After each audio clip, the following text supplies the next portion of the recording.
In business, there's no room for guesswork. Every shipment matters. Every deadline counts. When you're trying to keep operations running smoothly, the last thing you need is uncertainty. That's why reliability is at the core of USPS Ground Advantage. From the moment your package is first scanned in, it moves through a secure nationwide network, aiding in a timely and accurate delivery. You get near real-time tracking so you can keep up with your shipments. And with affordable upfront pricing, there are no hidden fees or surprise surcharges to throw off your cost sheets. It all adds up to predictable deliveries you can depend on. Because knowing your logistics are handled lets you focus on everything else: your customers, your team, and the future you're building. Visit USPS.com/Ground Advantage to start shipping with confidence. USPS, official shipping sponsor of the NHL.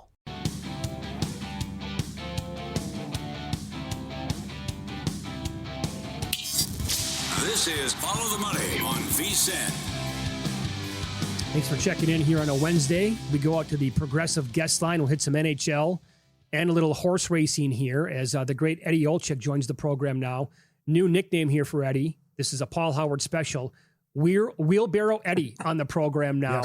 And your call last Thursday and beyond on this show with the Preakness. It doesn't get any better. You nailed it to a T, man. Congratulations. I appreciate it, Mitch and Paulie. Thanks for the shout out the other day as well on Monday. And we got lucky. And full disclosure, yes, I did need a wheelbarrow to get the hell out of the track on Saturday. So. There you go. All is good. All is good. Yes, excellent. You can speak to this as a star player, but this layoff, Carolina now, 11 days off. They start tomorrow. Longest layoff since 1919. How big of a deal is that? I mean, we're doing a game. I'm in Carolina, just got here, and we'll have the whole series on TNT coming up between them and the Habs. I think it's got a chance really to go. It's got a chance to go three ways in game one. Mm-hmm. One would be as they come out and the rust is there, and it takes them a while and gives the Canadians an opportunity to hang around. And, you know, they've played the maximum amount of games and playing 14 games and just coming off a couple of nights ago, a huge win in Buffalo in OT. It could come out and be gangbusters for the first 10 or 12 minutes. And then all of a sudden it's a battle the rest of the way, because that does happen. I'm just speaking from, maybe coming off a 6 or a 7 day break over, my playing career or even broadcasting of seeing teams, come out. And then the other one would be is it's just they haven't missed a beat. So it's hard to predict. I don't think anybody can predict, but I think we'll get a pretty good idea. I would say I'll probably go short end. I'll probably say the first 5 to 7 minutes of the game, I think we'll have a pretty good idea how the rest or the length of time off has either helped or hurt Carolina. I mean, they're going to be fine, but I think that there's the unknown there in the first in game one after being off as long as they have. Yeah, that's fair. You got to leave some room for the unknown for sure. Well, let's do this then. How do you see the matchup going against the Canadians compared to their first two opponents in the playoffs? Well, I think the closest, I think as far as comparable when you look at Tampa and Buffalo, I think just because of the experience of Tampa, Mitch, I think that it's probably more along that side of it when you compare the two teams that they played already. Mm-hmm. But this team, this Carolina team is way quicker than Tampa, which I think makes them more dangerous just because the defense to me is very similar with Buffalo and Carolina, the way that they like to play. I mean, once Buffalo got to their game of pressing up with their defensemen, and sometimes you saw the game-tying goal by Dahlin the other night. Power had a puck right in the middle of the ice, and off the face-off, here comes Dahlin. So you got two defensemen within 25 feet, and then ended up scoring the game-tying goal at that particular time. So I don't think Montreal is faced as a team a total team like this, if you know what I'm saying, like the experience and the fastness and the quickness and the aggressiveness of the D. To me, I think for Montreal to give themselves a chance and extend the series, because again, the longer it goes, the better. Now, Carolina hasn't lost a game yet, but I think that they have to be able to win the battles against the aggressive pinching in the offensive zone, keeping plays alive, the aggressiveness of the defensemen offensively for Carolina. If they can get pucks out and just live to fight another day, not give them any freebies, then I think that the Canadians can extend the series. But if Carolina has done what they've done the first couple of rounds in this, the Canadians are going to have their hands full. Add in the 14 plus games that they've played so far. At some point, you're gonna hit a wall here. And just to let people know, and we've seen it crazy in the schedule so far, every other day this series is going to go on, just like the West. The West starts tonight, obviously in Colorado with the Golden Knights, but it's every other night. There are no 2 days off, where in a couple of these series early in these playoffs, we've seen teams get 2 and 3 days off. Actually, had 3 days off in that Colorado-Minnesota series. So it's a big ask for the Canadians, but they have that something going on right now, and they got the kid in goal. So I'm sure that they're feeling awfully good about themselves, and they should be. What do you think of the West now? Makar's out game 1. The injury was Stone. Big loss there. No big doubt, loss, yeah. Paulie. Yeah. That's a huge loss. I mean, he is so good. We did on TNT. We did game 5. And we had made, myself, Kenny Albert, and Brian Boucher, we had made mention in the game that he just did not look comfortable when he was lugging the puck and he was moving up the ice. And then he kind of collisioned, and he was really laboring. He had 2 collisions. The second one, he ended up going right to the bench, and he made a beeline right for the dressing room.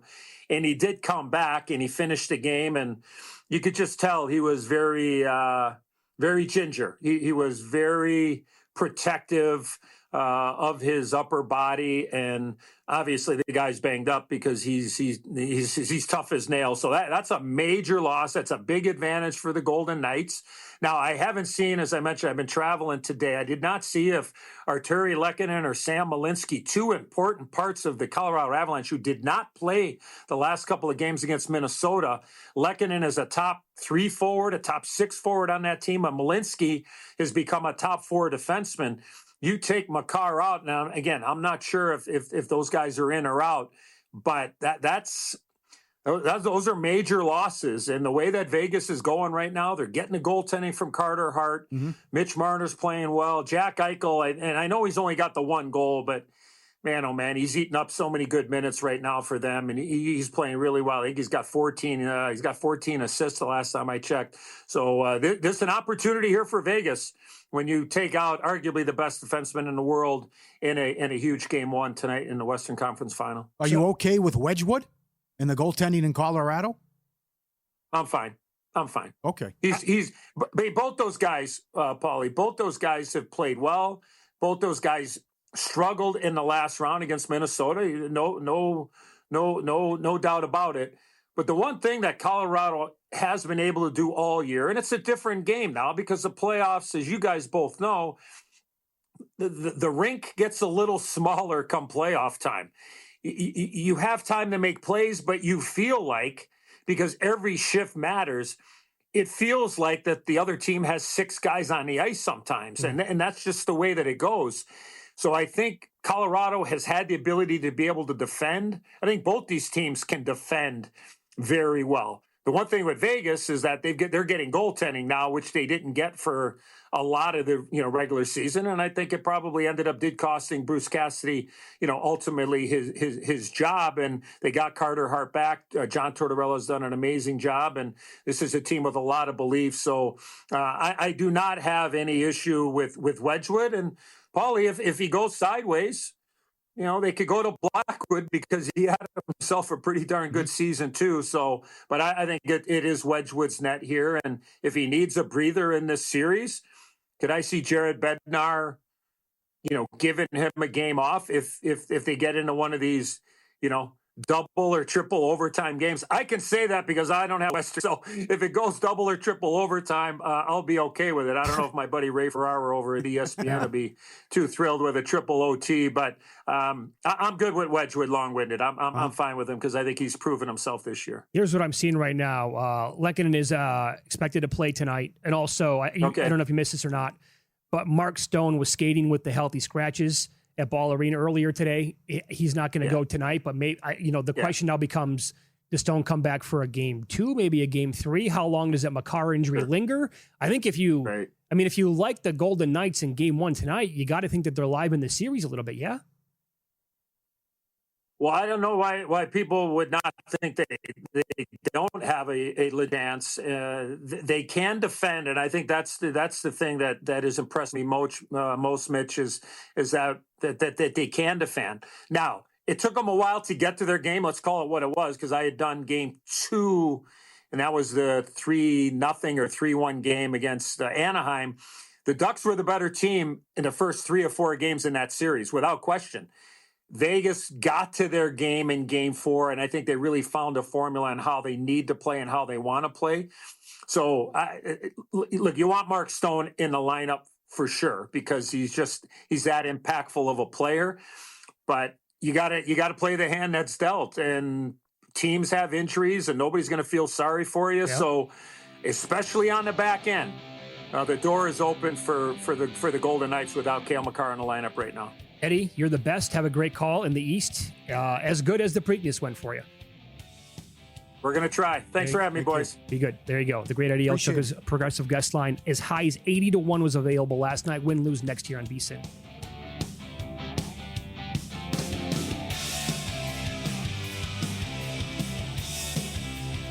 Let me get your attention real quick, podcast listeners. I've got something for you that almost feels too good to be true. First, credit where credit's due. If you're listening to this podcast, you're already leveling up your betting game. You're riding along with our best bets and top angles. And when there's a good game on, you're getting involved with a few props and alt markets as well. There's one more layer if you really want to step things up, and that's VSiN Pro. I've mentioned it before, but things are only getting better for our pro subscribers. We just rolled out our MLB prop projections, breaking down some of the best edges across strikeouts, hits, home runs, and more. And that's on top of everything else pro subscribers already get, including public betting splits, expert picks, and betting guides across the sports calendar. If you haven't tried it yet, stop sleeping on it. You can get your first month just $9.99 or save big with promo code POD26 on the annual subscription. Hit the link in the description and start cashing in with VSiN Pro. All right, back to the show.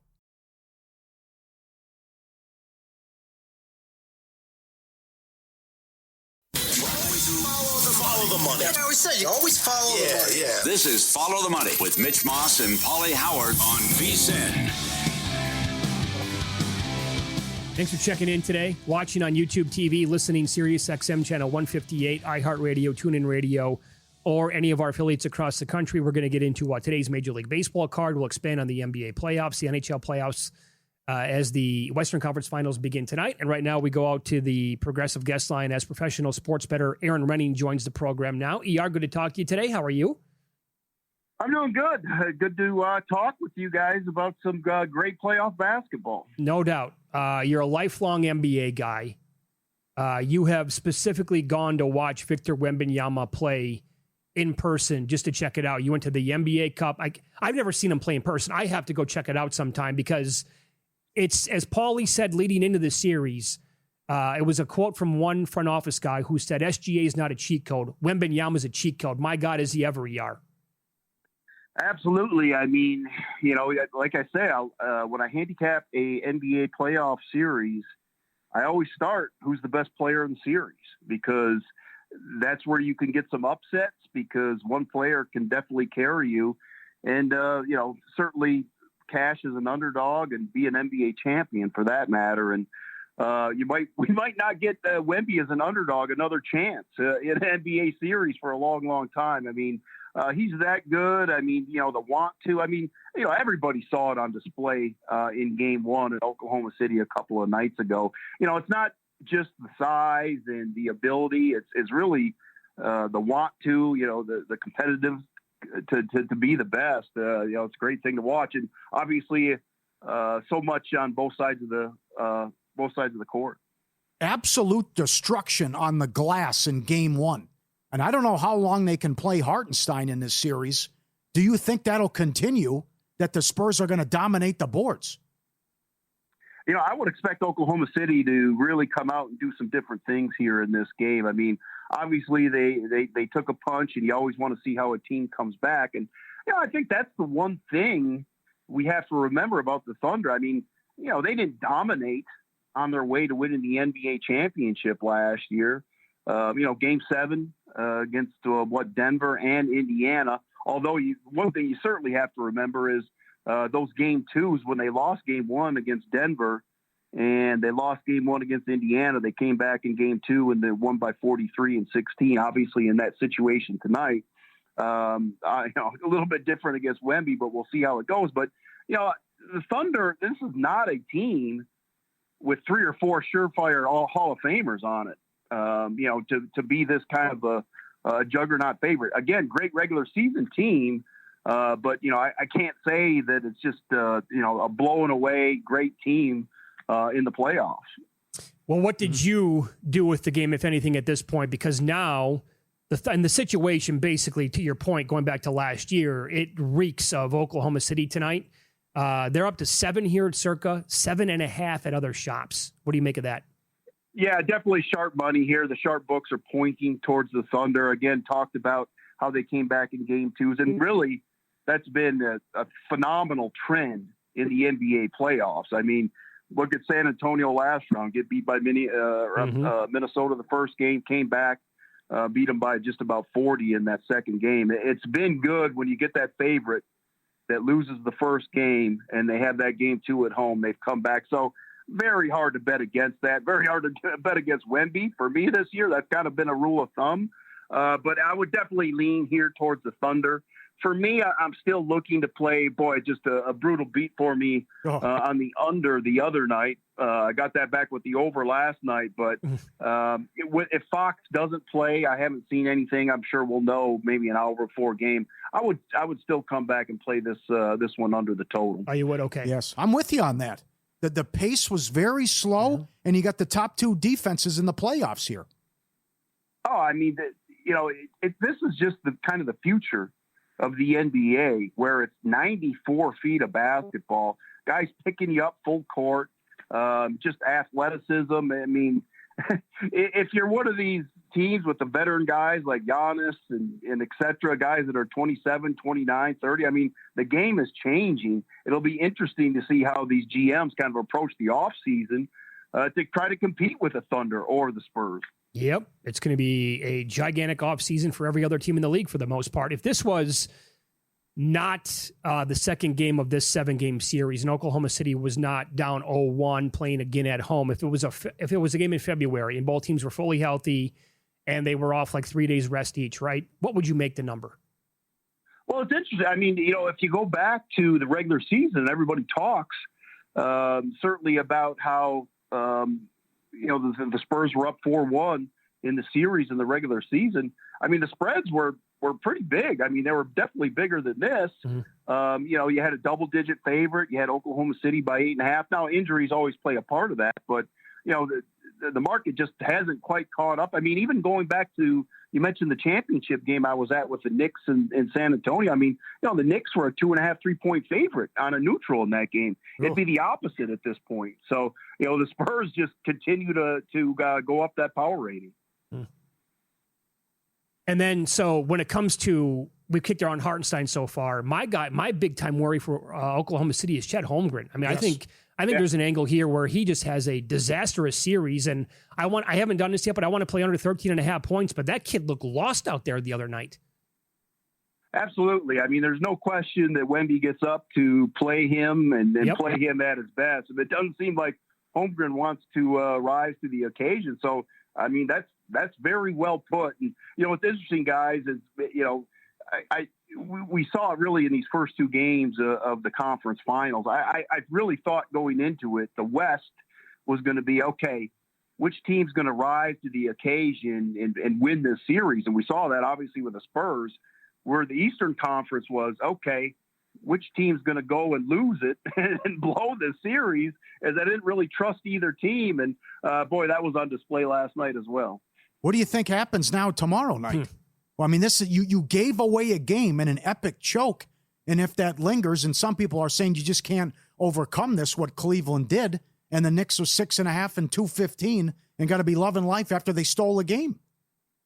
I wish I knew. I mean, I really don't know. I mean, it's really hard because I thought that was a brutal spot for Cleveland. I mean, you're off back-to-back 7-game series. You haven't had any rest whatsoever. Obviously, the Knicks were rusty. But, again, just watching that game, the first half, you're watching it look like an exhibition game in October between those two teams. I mean, it was brutal basketball. But with that said, the biggest worry for the New York Knicks was how they match up with a team that's very athletic, a lot of athleticism. And you could see it clearly on the floor with Mobley and obviously Spider, et cetera. They have better athleticism. They can do things. In New York, a little bit weak with defending that 3-point shot. But, yeah, I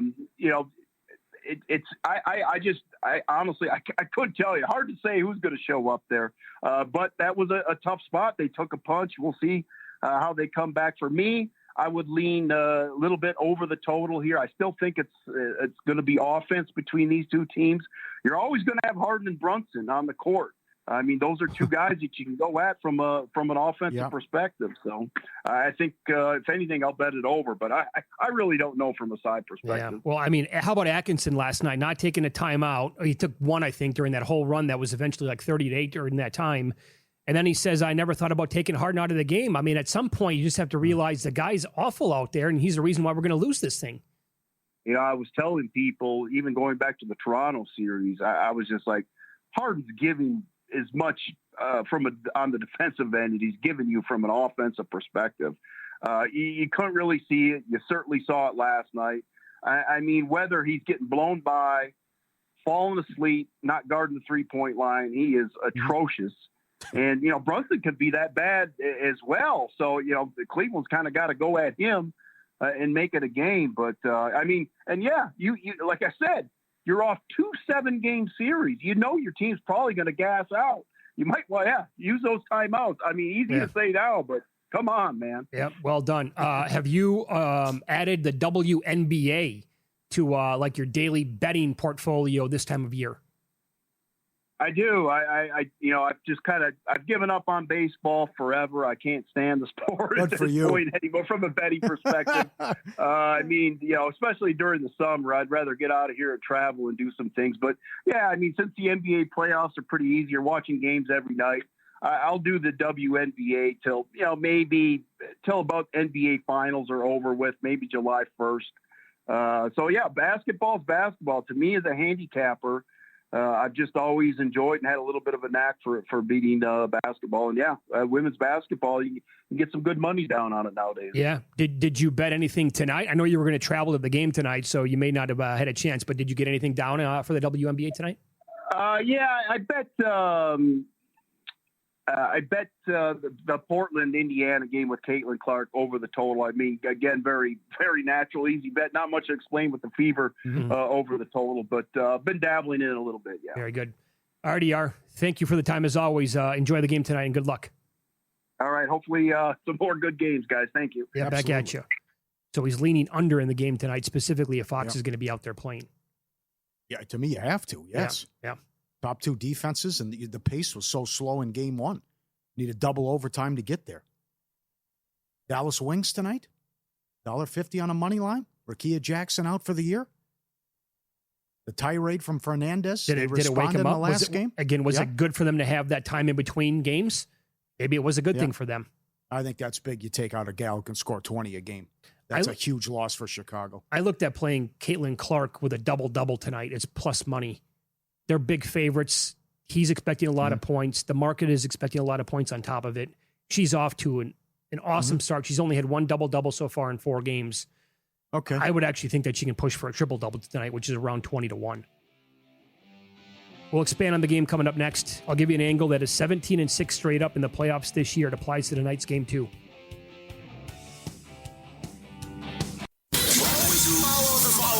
That's what I always say. You always follow the money. Yeah. This is Follow the Money with Mitch Moss and Paulie Howard on VSiN. It's good to have you on board. A very busy hour on tap. We begin by going out to the Progressive Guest Line, talk some NFL schedule with Warren Sharp as he joins us on the Progressive Guest Line. His website is sharp.football. You can follow him on X at sharpfootball. It's been a few months, my man. Thanks for the time today. How are you? Doing great. You know, writing my book, my 550-page football preview, that's going to come out at the beginning of July. But we had a really big milestone towards that book, and that is the NFL schedule being released. So now we can dissect a lot more to it. We already knew who is going to be playing one another. Now we know when they're going to play, and that factors into the expectations for this season. Bingo. And as always, your book is an absolute must-read for football fans and bettors. Let me run this by you. You're the perfect guy to discuss this. So Mike North, the guy in charge of the NFL schedule, actually said this after it was released, quote, "You do not have a competitive advantage when you're coming off your bye, and you certainly don't have a competitive advantage when you're 1 day, 2 days, or 3 days more well-rested. If the data suggests that there is that it's there, we will adjust. We absolutely will." End of quote. Go ahead. Take it away. I mean, the data that I'm looking at shows that it does matter. Look, if you look at teams with 3 to 6 day rest advantage, not off of a full bye later on in the season, week 6 onward of the last decade, they're covering the spread 54.6% of the time. That's a ROI of 4.2% over a 233 game sample. I also could throw out one other nugget to you, and this is a single factor handicap, and that is simply, do you have more than 6 days of rest or less than 6 days of rest if you are a road team? If you're playing on the road after week 6 when rest is more likely to matter. If you have more than 6 days of rest, you are 192, 168. That's 53.3% over the last decade, plus 1.8% ROI. All you're going to do is change it from more rest to less rest than standard. When you go to less rest than standard, you're covering only 47.9% ATS. That's a negative 8.6% ROI. That's a delta of over 10% ROI. To me, that's significant. Anybody who invests realizes your 10% ROI swing is massive. And that's what this is over like 500 game sample over the last decade. So certain aspects of rest matter more than others. But I can ask you just logically, if you're approaching an NFL coach and you say, here's your opponent next week, but if you want to, you can play them with 2 days less rest than your opponent has, or you can play them with 2 days more rest than your opponent has. Every single coach is going to pick to have 2 days extra rest, even if you think that it doesn't benefit you that much, simply because, let's say you get a guy who has a concussion. You're more likely to get him back if you've got extra rest than your opponent. Whereas if your opponent is playing on a short week and they have a guy who gets a concussion, that guy's not playing or injured his calf or anything like that, there's less likelihood that some of the players are going to make it back for the game. So I'm not sure the data that the NFL is looking at to say convincingly rest doesn't matter. But whether you're looking at it with the data that I'm sharing from an ATS perspective, or you're looking at it logically, like which schedule would you prefer? And you guys are out there in the heart of it, out at Circa. Ask any of the bookmakers out there if rest matters. Like, think about this. Let's pretend the Super Bowl, instead of both teams having 2 weeks to get ready for the Super Bowl, one team had 10 days and one team had 5 days. Do you not think that that is going to play a role in the line that they set for the game? Rest obviously does play a factor in every single sport. The question is the degree, but to try to tell people that it doesn't matter so that they can do whatever they want with the schedule is definitely the strategy that they're going with in 2026. Well said. Very good. Who was helped the most and who was hurt the most by the schedule? So the Chicago Bears were helped the most. They're at plus 15 days of net rest. That is the number 2 largest net rest edge for any team since 1990. It's their most in their franchise history. It's a big deal because last year they were -4 in net rest. They were number 29 in my prep and rest rankings.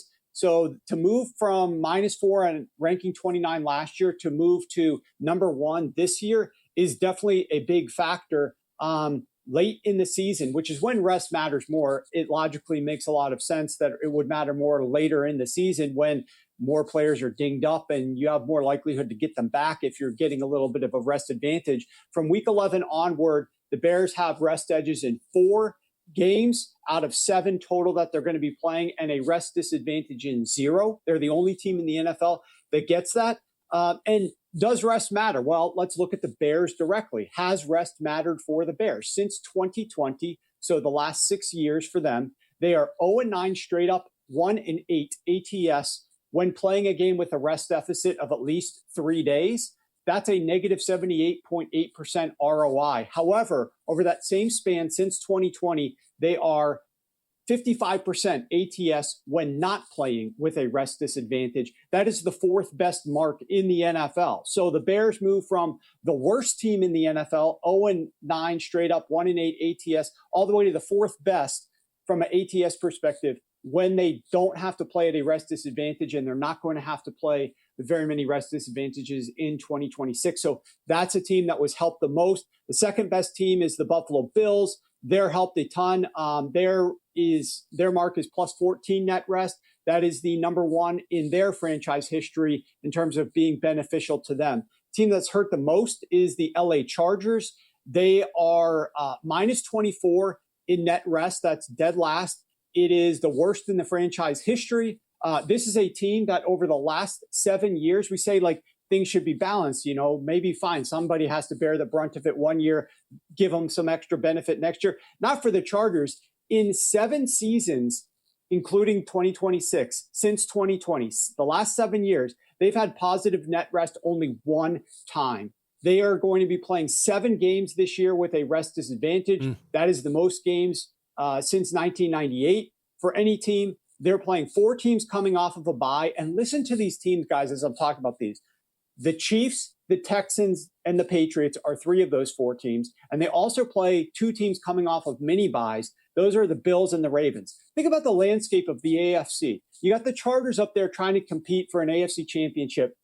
Also competing for AFC championship, the Chiefs, the Texans, the Patriots, the Bills, and the Ravens. All of those teams have edges, either mini buys or full buys before playing the Chargers. So as it relates to like ability to win games despite bad rest or tiebreakers heading into late game situations to decide seeding, these teams have edges over the Chargers. Yeah, that's incredible.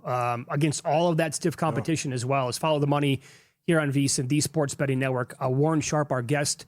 The website is sharp.football. Can you explain, and this is one of the first things that I noticed you tweeting about when it was released, can you explain what the league did at the beginning of the year for the Chiefs and also how they set it up for the Steelers? Yeah, I mean, I know Chiefs fans hate me because anytime that I say something that could be remotely viewed as like, hey, pro Chiefs, they think that I'm not going to say the same thing about any other team in the league. I'll call a spade for all 32 teams. It doesn't matter to me.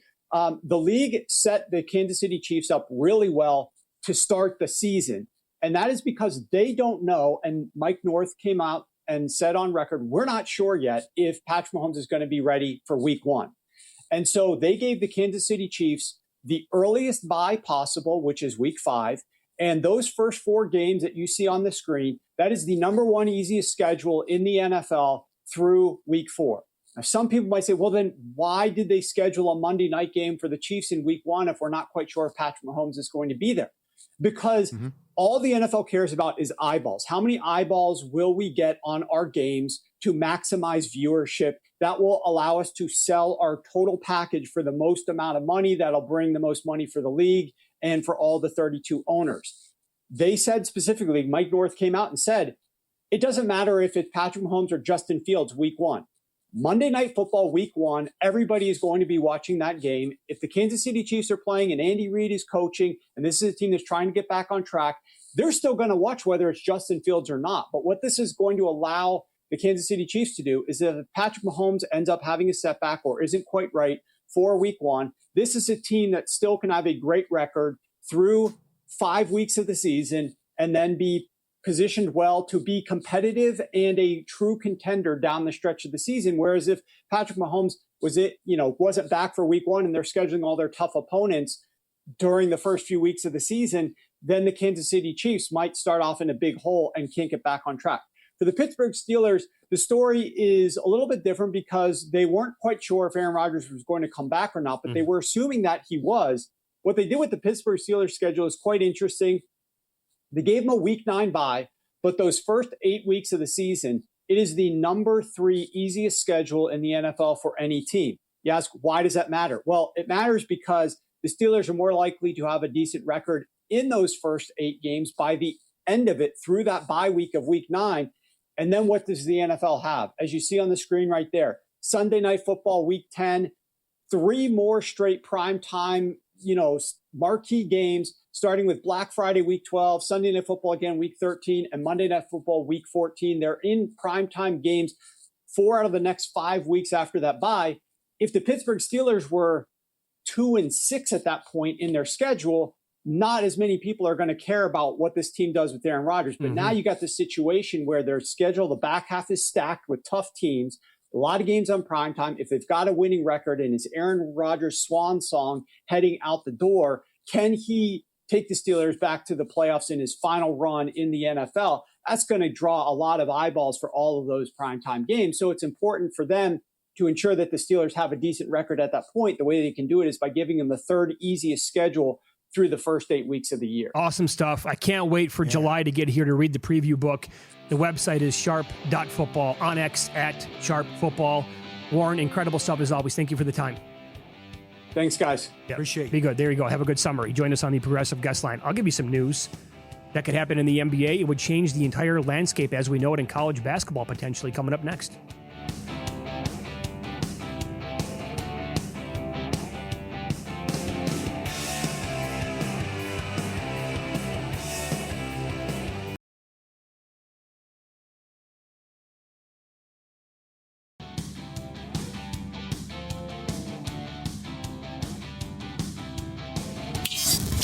This is Follow the Money on VSiN. Now, I know Matt Youmans is dying to put together the 2026 edition of his fast food rankings. Yeah, baby. Paul can't wait. Yeah. Normally comes out in August. He does such a great job with it. And he joins the program now. And here's the deal. I did not know this restaurant called The Hat existed in Los Angeles until it took off on social media, in the last 2 months. And people were like, hey, by the way, it's coming to Las Vegas. It looks incredible. And so now it's open here. The lines look like they were around the block 10 times over. Matt, you went the other day. How was it? Mitch, you have a great sense of humor. You remember last August when I retired from the fast food rankings, right? We did the Last Dance. Yeah. Yeah. Okay. Yeah. I'm not preparing rankings this year, but years ago I went to the Hat, and I think the Pasadena location. There's a bunch around LA. I think Marietta. I think there's one in Brea, Glendora. I did go there years ago. I didn't remember a lot about it, but that was a long time ago. So they opened the location on South Rainbow and 215 here in Vegas, and I waited about 10 days to go out there because I heard the lines were going to be insane, and you knew that was going to be the case. The Hat's been around since 1951, believe it or not. That's a long time. Mm-hmm. And even a renowned food critic like Chris DeBear-Felica had never heard of it, so don't feel bad, because I think a lot of people, if you hadn't seen it in L.A., didn't know much about it. It's world-famous pastrami, and if you go there the first time, you're going to have to get the pastrami dip sandwich. So when you get there on Rainbow and South Rainbow and 215, park your car across the street and walk in the restaurant. Get your fat butt out of your car and walk in there, because first of all, I got served, I would say, in about 15 minutes by going in the restaurant, and the drive-through line was winding halfway down the street, and it looked like it had to be an hour wait. So I would say go inside, get the pastrami dip sandwich and the fries, and bring your appetite, man, because this is a big sandwich, and you don't need to get the large fries. They give you the fries in a big paper bag, and there's enough fries for 3 people to eat. They're pretty good. But you get mustard, pickles on the pastrami. I had hot peppers on there too. Outstanding sandwich. I give it an A. Wow. And, I will say that they also have hamburgers, hot dogs, chili, things like that. But I can eat a lot, but I can only have that one pastrami sandwich and fries. They give you such a big portions.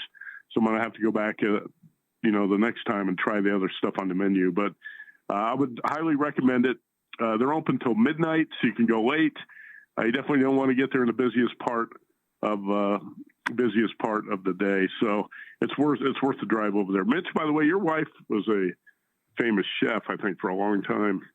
Mm-hmm. I'm going to give you guys a fast food sort of trivia question here. There are so many famous chefs who work on the Strip. And if either one of you can get this right, whoever gets it right first, I'll buy you a pastrami sandwich at the Hat. Who was widely known as the first ever celebrity chef? Wolfgang Puck. That's not a bad guess, but it's incorrect. Paul, you want to take a shot? Bobby, what's his name? Bobby Flay. Bobby Flay. Actually, believe it or not, it's Colonel Sanders.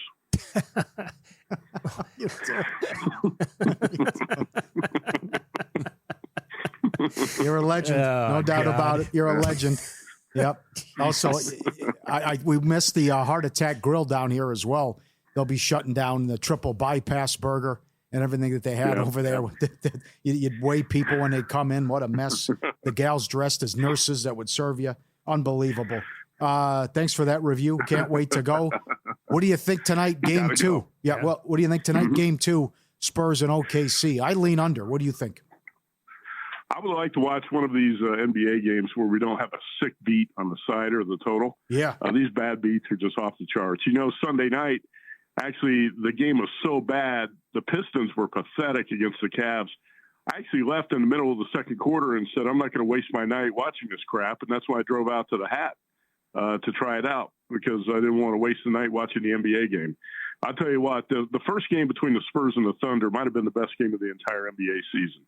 It's unfortunate if you bet the under and it goes over in double overtime, but I thought the performance by Victor Wembanyama is one of those memorable moments. You guys, just like me, remember a lot of Michael Jordan's most memorable moments. And, Larry Bird from the 80s, Jordan from the 90s, that performance by Wemby in game 1, that's something you're going to remember for many, many years. I don't know if the Spurs can come back and play the same type of A game tonight that they played in game 1. And just in general, these NBA games, you're talking about a championship team that lost game 1 at home. You really don't want to bet against them in game 2. I don't want to lay the points with the Thunder because I think this is a legit bad matchup for this team. Yeah. The Spurs have so many athletes, long athletes, and they're very solid defensively, and they cause a lot of problems for OKC on the offensive end of the floor. But this is the type of game tonight where I could see Shai Gilgeous-Alexander getting about 14 free throw attempts and a favorable whistle going OKC's way, so I really don't want to bet against them. What I played here was under the total of 216.5. I think the total might still be right around that number. Let me double check. Yeah, it's right there. At the end of regulation in game 1, it was tied at 101, and OKC finished that game with a 19 free throw attempts, but that was in double overtime. Tonight, I bet they get more free throws.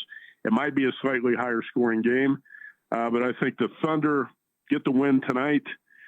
Under the total is the way I want to go. And I think the Spurs have a great shot, obviously, to win this series. They beat OKC 5 times this season for a reason, right? Mm-hmm. 4 times in regular season, once in the playoffs. This is not a fluke. However, I'm not going to jump to conclusions and say the Spurs are going to win the series. I think they will. But again, you're facing a championship team, and the Spurs are still extremely young, and they don't have a lot of experience closing out playoff series like this yet, so I'm not going to jump to that conclusion. But if you ask me today, I'd say Spurs are going to win the series in 7. But it's going to be a long series, and I did bet it over 5.5 games. Host of VSiN Primetime, weekdays 7 to 11. Matt the Hat Youmans on the Progressive Guest Line. How about the Western Conference Finals in hockey? What do you think of Vegas and Colorado game 1 tonight? No Makar. We had Adam Hill on the show last night. Adam covers the Knights and the Raiders, and he said Mark Stone's unlikely to play. I don't know if you guys got any different information today. Is Stone still out as far as you know? Yes. Yeah. Yeah. He's got a groin injury, and I don't know if we're going to see him in the first 2 or 3 games of this series. He was not able to skate on Tuesday, and that was bad news. You have injury issues on both sides here. I think the injury to Stone is very damaging to the Golden Knights' chances. I mean, he's a very important part of their defense. I will say this, Carter Hart as a goalie has really improved. There was one point early in the playoffs where he was shaky, and I thought, oh, yeah, I don't know if he's the right guy to have in net. he has been a lot better recently. I would feel a lot more confident in the Knights' chances if they had the captain Stone out there. But with the groin injury, that's not going to be the case. Avs have had a week off. I'm still going to say this is a long series. Adam Hill said Avs in 6. I could go along with that. I think it's going to be 6 or 7. But I'm not going to discount the Knights' chances like a lot of people are advancing the Avs in the bracket, and I feel like it's not going to be a big deal. You guys realize since 2018 when the Knights came into the league, they have the most wins in the postseason of any franchise. They got a lot of winners on this team, and Hart's playing better. Tortorella's made a difference as coach, and I think this is going to be a really long series. Very good. Good pitching matchup tonight, Blue Jays, Yankees. Savage goes against your guy, Cam Schlittler here. What do you make of the matchup? I played this under 8 last night, put it up on the VSiN Pro page. I played a little under 4.5 in the first 5 and under 8 for the game. I love the starting pitching matchup, and Cam Schlittler, 10 starts, 6-1, 60 innings pitched, 2 homers. He allowed a homer to Juan Soto in his last start, but he's got an ERA 135, a WHIP of .78. He's been outstanding, and I think he will be again tonight. Atreyus Savage has made only 4 starts this season. He's got really good numbers. And I think, if anything, this is going to be a pitcher's duel in the Bronx. I watched the first 2 games of the series. Yankees were fortunate to win. How about the Yankees still being 3 back of the Tampa Bay Rays? Yes. Nobody's really talking about the Rays. It's incredible. But I think the under is the best way to go in the Bronx tonight. Very good. In about 90 seconds here, I read your story today. It's up at vsin.com. You made your first Super Bowl future. Tell everybody who it is. Yeah, I did. And I didn't go with a long shot. There are a couple long shots. There are longer shots I'm looking at, like the Bengals and a couple other teams in the 20s or around 30-1. But I bet the Chiefs at 15-1. I got a column up at vsin.com. You can read it. To me, it's a bounce-back season, a buy low opportunity. We're talking about a Chiefs team that's typically in the 5-1 to 8-1 range. And right now it's 15-1 at DraftKings and Circa. And I made my argument. I really like what Steve Spagnuolo has got to work with on defense. And I think the Kenneth Walker addition, some of the other things the Chiefs have done in the offseason and the draft with Mahomes coming back, he's going to be fine. I like this team to bounce back for a lot of reasons. And also the price is right. 15-1, to me, that was a buy sign on the Kansas City Chiefs. A year ago, I liked the Denver Broncos in that division. I think the Chiefs take it back this year. Very good. Great stuff, Matt. Enjoy the games. Best of luck tonight. All right, you bet. Thanks. Thanks. Looking forward to the rankings. Yeah, can't wait. August sometime, I'm guessing? Yes. All right. Our best bets coming up in Pocket Plays on Follow the Money. It's VSiN, the Sports Betting Network.